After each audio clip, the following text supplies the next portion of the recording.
So ito mga kabayan, alas 2:50 natin inumpisan to ha.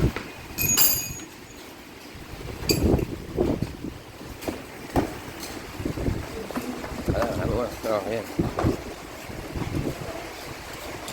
Okay, time check tayo, alas 2:55. Alas 2:50 natin umpisa yon. Tanggal na tong dashboard cover 5 minutes. Ito na mga kabayan, oh.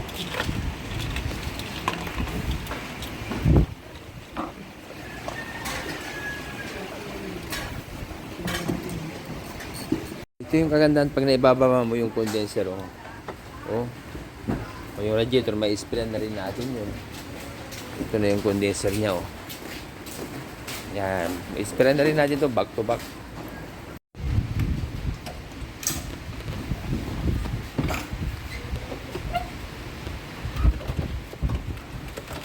Ayan, kalas na agad.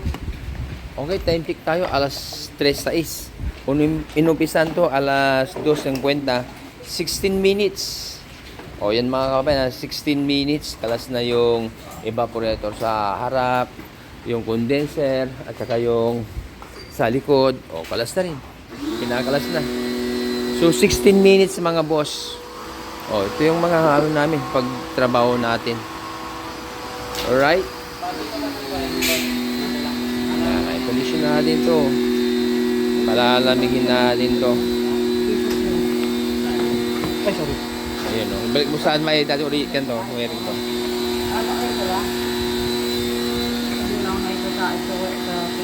Guys. Okay, so yung compressor na lang. Ayun, o. I-spray na natin na yung yung ayun, condenser ang dumi, oh. Oh, tinan yung dumi na yan, oh.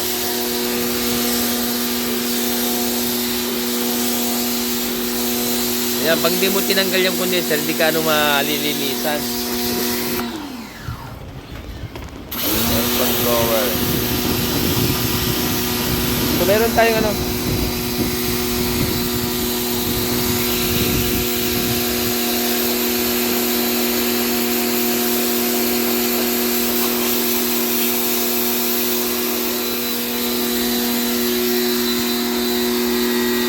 O, ito na mga boss. Nababa pa natin lahat. Time check tayo, alas 3:09. Inumpisan to. Alas 2:50. 19 minutes. So, ito yung issue. May leak to, Walang lamig. May leak. So, i-check natin tong compressor. Boss, tignan mo yung compressor mo. Tignan mo nga kung umiikot. Tignan mo.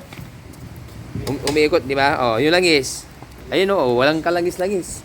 O, di ba? Tignan nyo mga kapapayan, tinawag niya, walang tumulong na langis. Kaya tandaan nyo mabuti para iwas na hindi masira ang compressor natin. Pag ganito na may leak, kailangan paayos nyo na. Hindi solusyon yung magpapakarga ng preyon. So ito, wala na langis. So pwede pa yan, lalagyan lang natin ng langis yan. Guys, nililigtas na natin yung compressor. Ayan, o.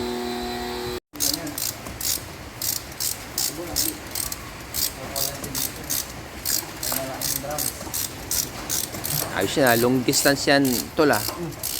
Ilang ano yan? 5. Ha? 5, no?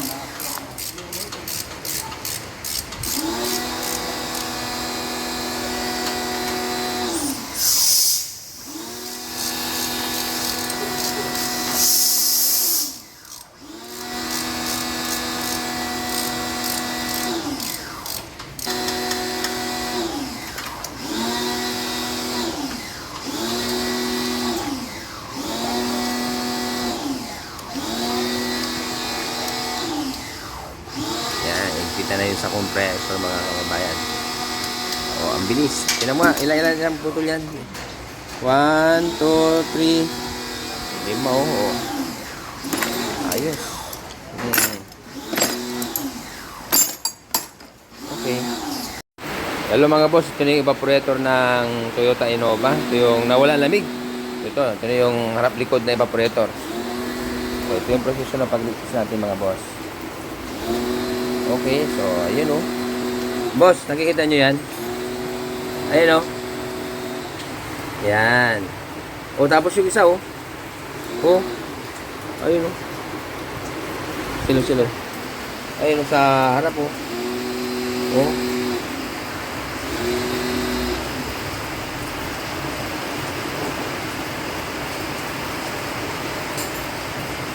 Ito. Ito sa likod. Yan, kaya tandaan nyo mabuti mga boss. Hindi mawawala ang lamig ng aircon o hindi mawawala ang preno kung walang mga dahilan yan. So, yan, naipit lang siguro yung sa harap. Yan, no? Ito na, positive na to. Ito yung naging dahilan kaya nawalang lamig, nawalang preno. Alright?